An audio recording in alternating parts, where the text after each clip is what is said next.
börtegini başıldı, anlaysan mı tonda çıksırın. Şiller nige dolmayı seyken, ey yıldızlar kukkeni yazgan. İmen bilen ulen yetmekçi, indi haber güzler hem yazdan.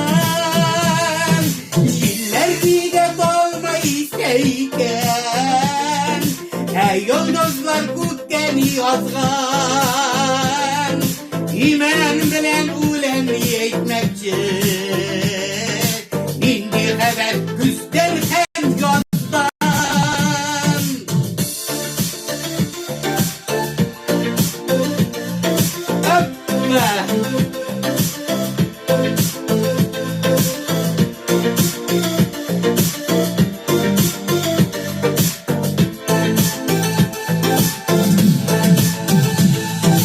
Yürekler açık kitap tugel, uskunelen Kıtay yazması biznin yazmış, oldan yazılgan mı?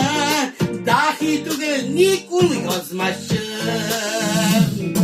Sıralarım güntün uçup dura, dayınlarsa yavak tabuğun.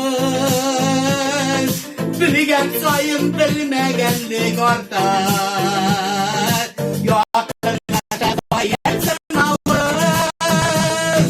Sıralarım güntün uçup dura, dayınlarsa yavak tabuğun. Bilgen sayın bilmegenlik ortak, yakınlarda bayan sınavın.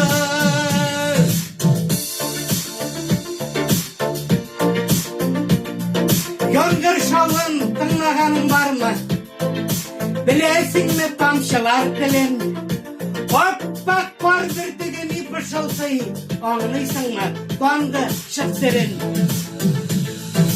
Şiller lige dolmayı seyken, ey yıldızlar kukkeni yazgan.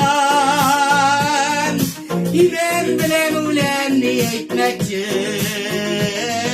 indi haber güzden hem yazdan.